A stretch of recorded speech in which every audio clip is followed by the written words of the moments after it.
Alright, so I wanted to run through some of the details of the buggy. Start at the front end.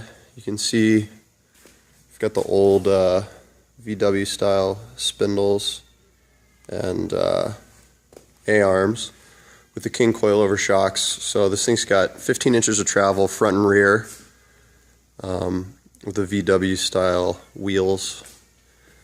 I think it's actually got Porsche axles in the back. You can see over here the chain drive and the disc brake attached to the rear axle. And so this thing has desert racing style trailing arms in the rear with those big king coilovers in the front and rear.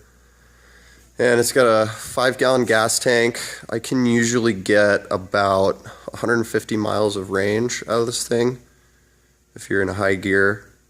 There's a little toolbox / spoiler on the back. There's the headers coming from the R1 engine. There's the wiring harness is really easy to get to and work on. Just a little air box on top with a big oversized radiator. The other cool thing, the reason that I like this buggy so much is that big roof rack on the top. You can take this thing camping. You can load it up with a bunch of gear. It's not just a bare bones sand rail. It's a legit desert car. So there's the tack off of an R1. This thing revs to, let's see, what is that? Almost 14,000 RPM. And I've hit about 100 miles an hour on this thing. It gets kind of scary after that. And there's the, so this is the clutch lever and a sequential gearbox. So to shift, you pull the clutch in and then you move this thing forward and backward to shift. So yeah, brakes. There's a little brake bias knob over there. And the steering wheel is removable. So the seats are 5-point harness.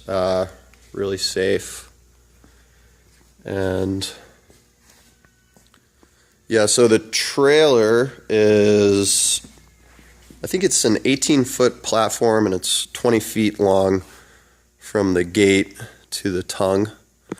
So storage shouldn't be too big of an issue. And here's what the paddles look like.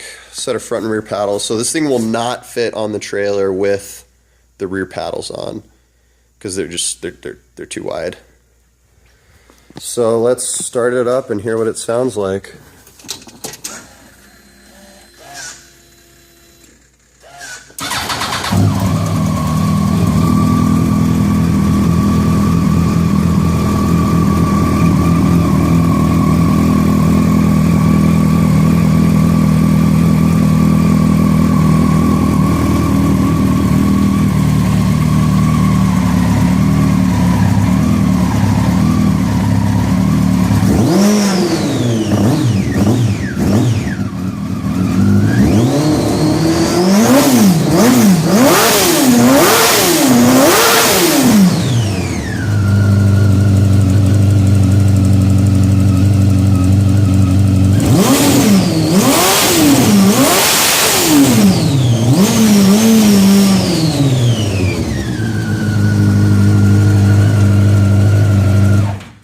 So that's absolutely terrifying every time I do it. I never get used to those high RPMs. So yeah, there you go. Those are the details of the buggy. It is unbelievably loud and unbelievably fast. And it's really light and it's really scary and it's a ton of fun. So you can tell because the camera is shaking. Anyway, give me a call.